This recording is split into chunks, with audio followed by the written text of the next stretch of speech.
kita suarakan ke bawah, ke masyarakat, agar tidak perlu lagi banyak menunggu gitu, menunggu mertuanya dari balik gunung.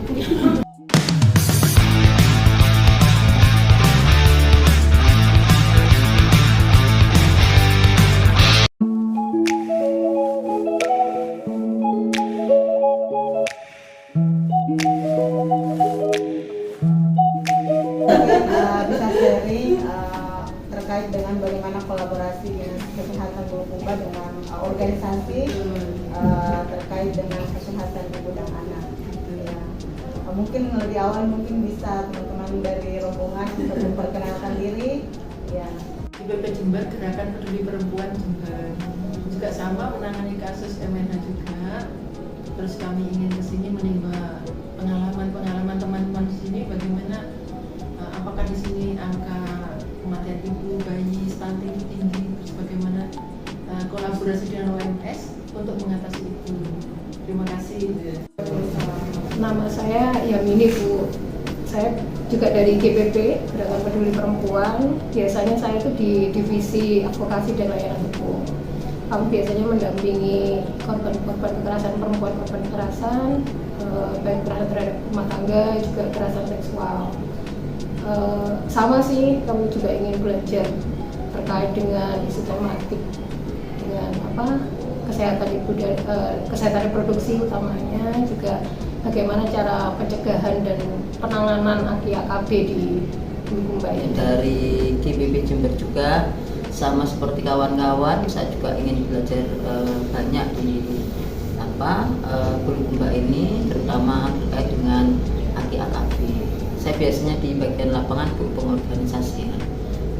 Kunjungan, nanti kita sharing mungkin bagaimana penanganan AKB, khususnya kesehatan ibu dan bayi di Kabupaten Bulukumba ini. Selamat datang ibu-ibu di Kabupaten Bulukumba. Seperti ini kondisi Kabupaten Bulukumba, salah satu kabupaten tujuan wisata sekarang di Sulawesi Selatan. Jadi ada kemarin KLB-nya kita, ada kelahiran anak yang KLB tetanus. Satu orang itu seperti itu karena mereka tiba-tiba pulang dalam kondisi hamil, tidak terlapor ke bidan, akhirnya tetanus anaknya, itu menjadikan Bulukumba KLB tetanus. Iya. Kalau dulu ada kematian ibu kan kita tidak tahu penyebabnya itu seperti apa.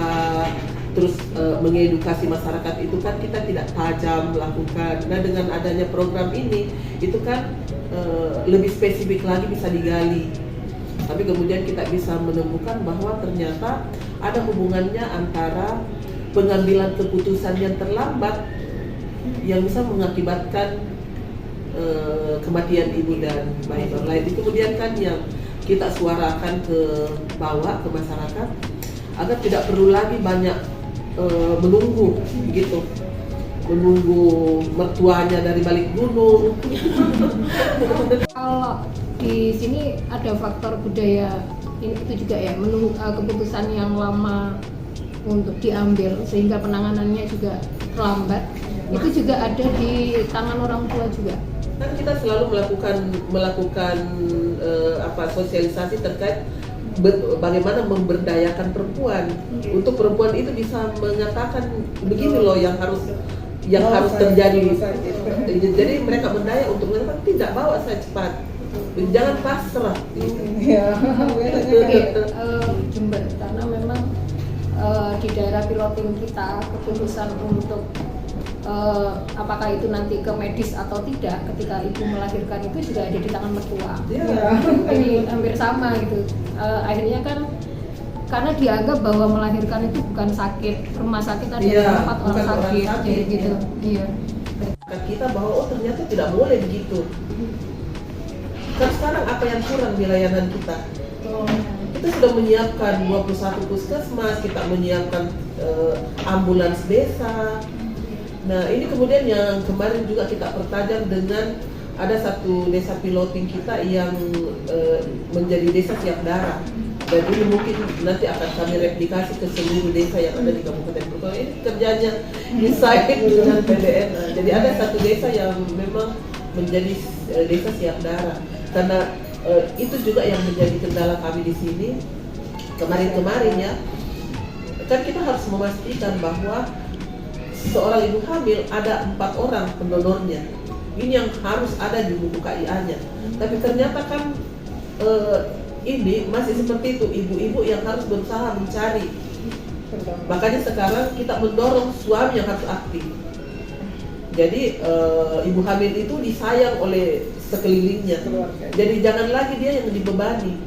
Karena ada yang terjadi bahwa nama yang tercantum di KIA-nya ternyata tidak sama golongan darahnya. Dan pada saat dibutuhkan dia tidak dapat. Bisa. Iya.